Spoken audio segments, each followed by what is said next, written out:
Welcome to Mandy the ABA and Aditi the OT's podcast. We are two women across two time zones from two cultures, two allied health fields, offering two very different perspectives. Yet we have a common goal of breaking down barriers and creating breakthroughs to promote interprofessional collaboration.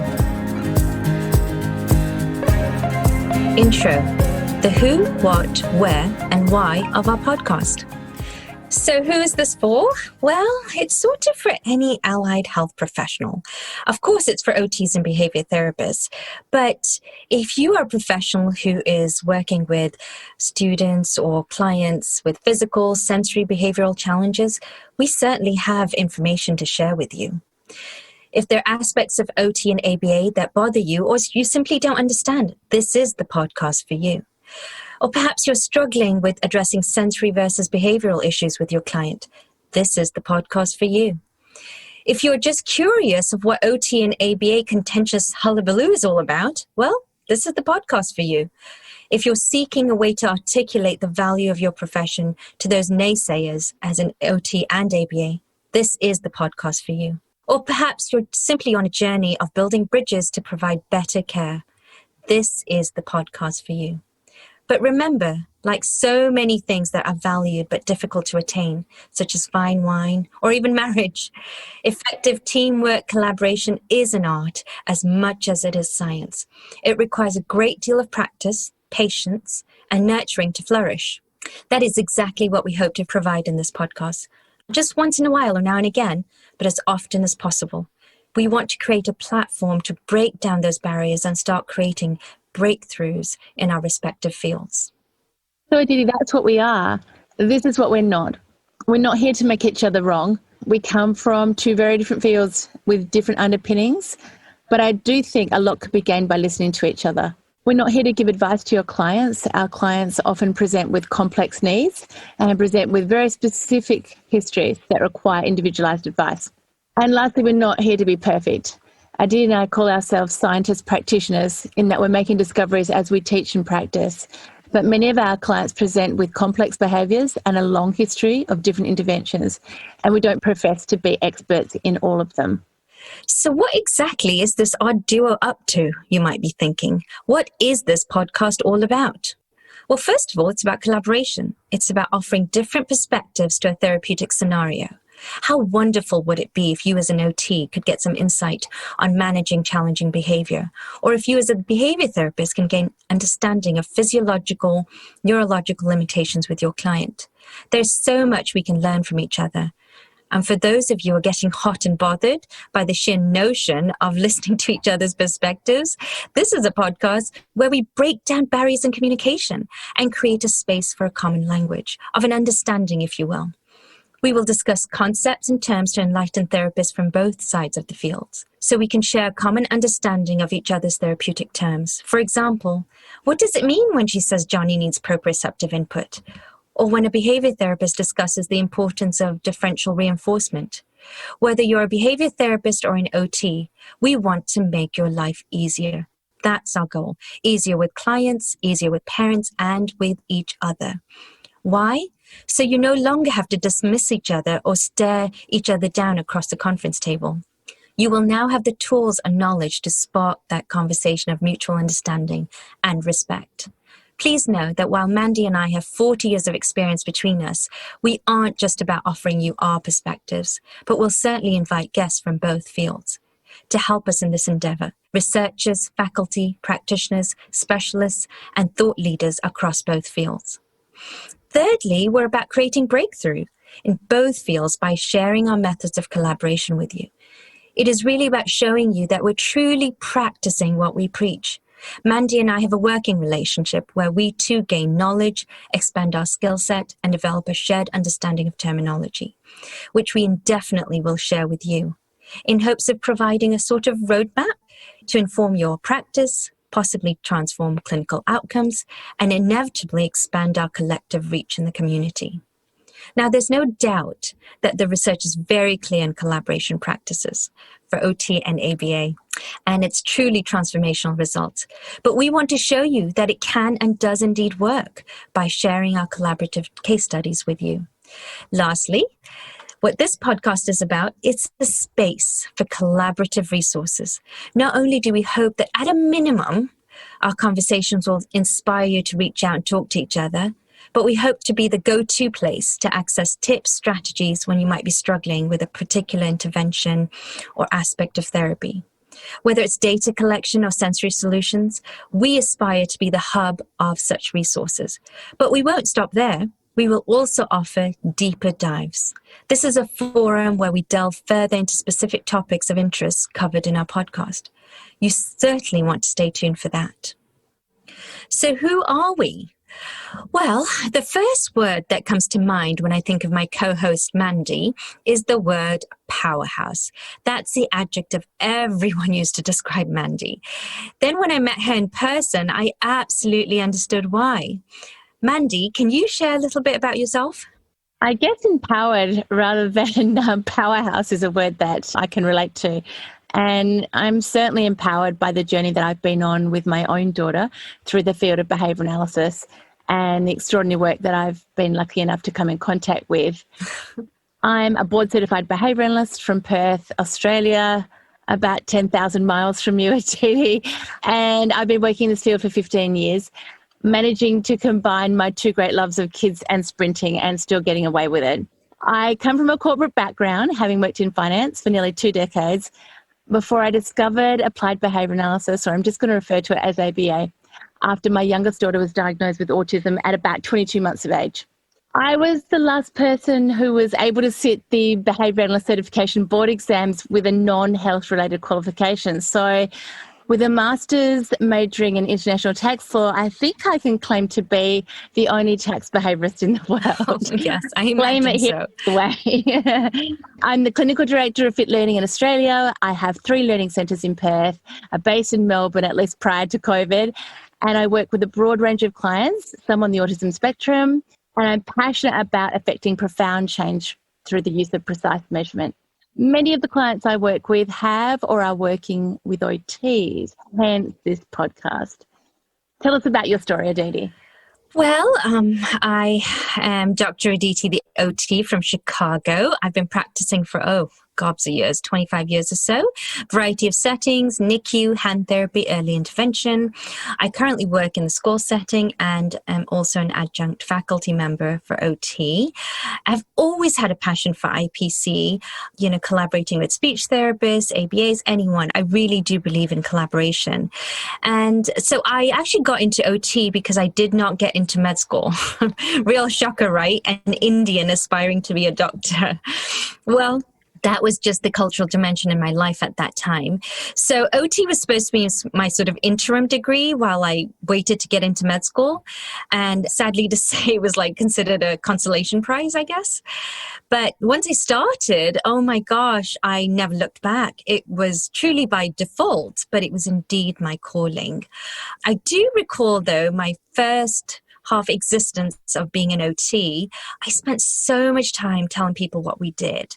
And although OT's been around for over a century, helping people engage in meaningful occupations with really transformative results, very few people knew what we did, and that was really disconcerting. Then OT sort of gained notoriety with the acknowledgement of sensory processing disorder in autism. And this is where OT and ABA started crossing paths, and I really felt that. So in a sense, it was helpful because now people knew us, right? We garnered more awareness. But it seemed to be the primary and only thing we became known for. And that brings me to the second half of my professional life, which is spent explaining that OT is so much more than sensory processing and defending the value of OT to various health professionals, but specifically ABA therapists. So not surprisingly, I especially noticed, the discontent between OT and ABA during this time. And that's what ignited the passion for doing this. So Mandy, actually, you came into the picture a little later because I met you through Fit Learning. Do you remember our first phone call, Mandy? I absolutely do. We were introduced by Dr. Nick Behrens, a founding director of Fit Learning, as we were both, I guess, in the early stages of our careers at Fit Learning. I originally found my way to ABA when my youngest daughter was diagnosed. I'll call her Juju. And she was diagnosed, very, very early on. I guess I describe her as having the type of autism, being classic dense autism. For anyone that knows what that is, they'll know exactly what I mean.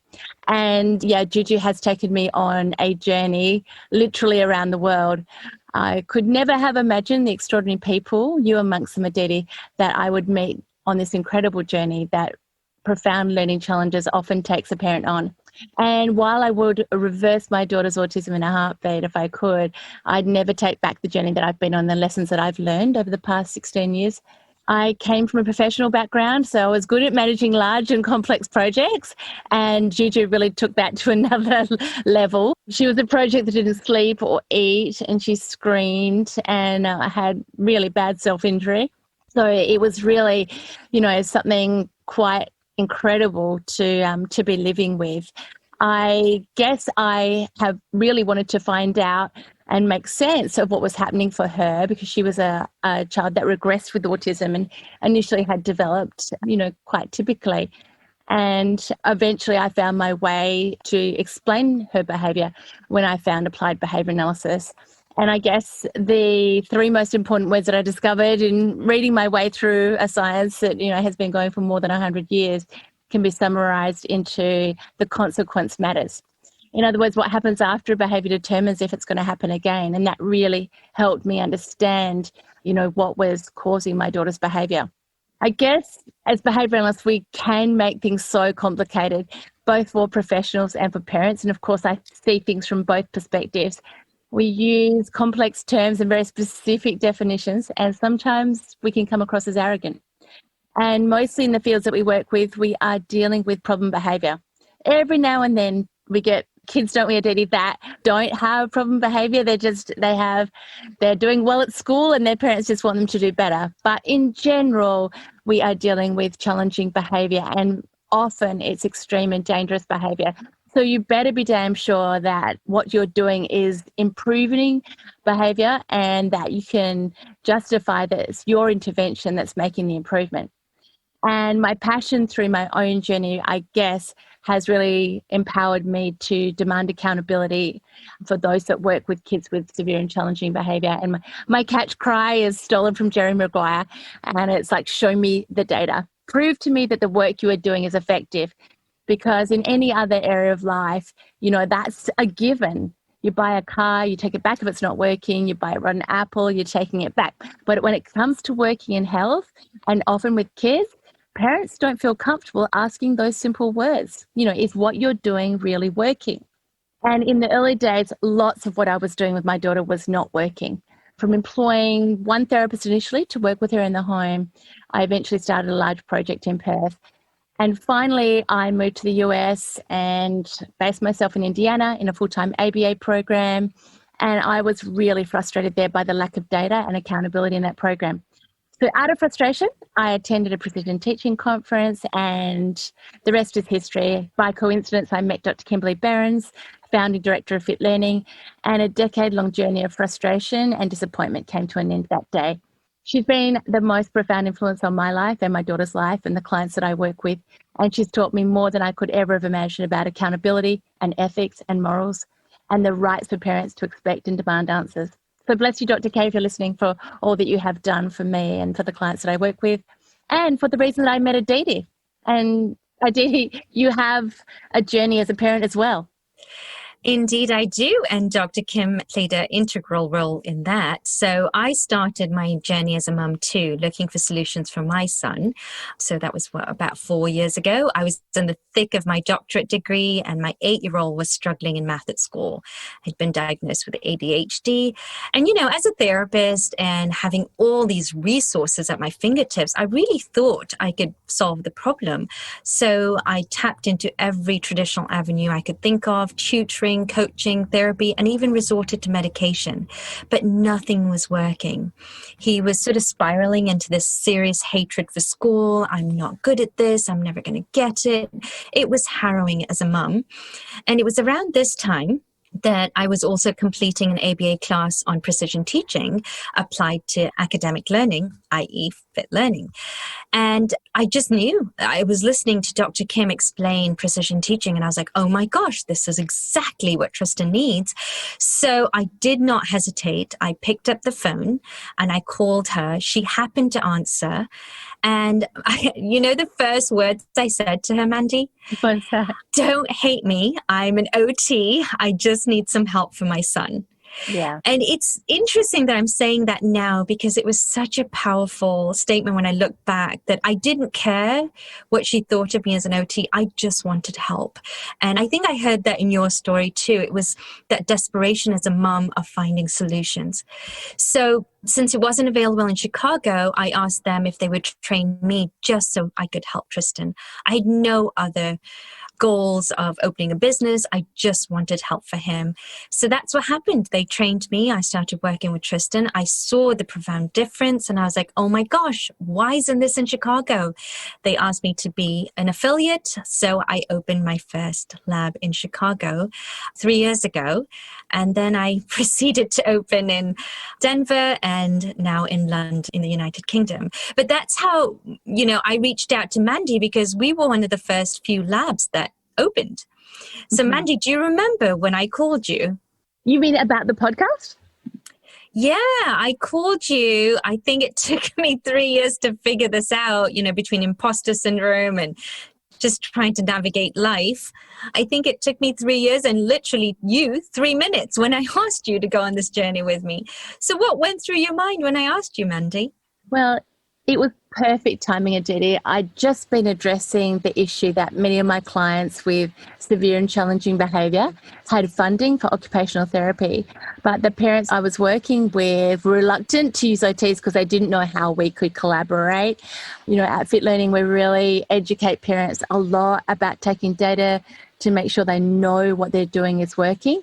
And, OTs can take quite a different perspective. So at the same time that this was all going through my head, I bumped into an old friend of mine, an occupational therapist, and she said to me, I really want to come and have a talk to you about some of the challenging behaviour that I'm dealing with. I feel like my interventions could be more effective if I could get around the behaviour. And I really want to learn how to take some data.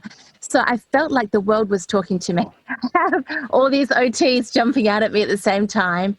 And, I realised from talking to you and to Maya that I really made a lot of judgments about what OT was and what it wasn't without really knowing enough about the field or understanding why occupational therapy, at least in this country, attracts so much government funding, while behaviour analysis is seen really as an intervention only used for children with autism. And then we get talking, Aditi, about handwriting and hand strength and prerequisite skills or component skills, as we call it at Fit Learning. And you send me this amazing video of 100 years of history of OT, and I literally get goosebumps when I'm watching, where your science comes from. Because my experience with OT is really sensory integration.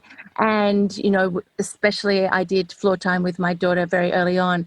But as I start to read more and learn more from you, I start to get really excited about the underpinnings of OT and really how our vision is the same. And that is to engage people in meaningful pursuits and to help people overcome obstacles.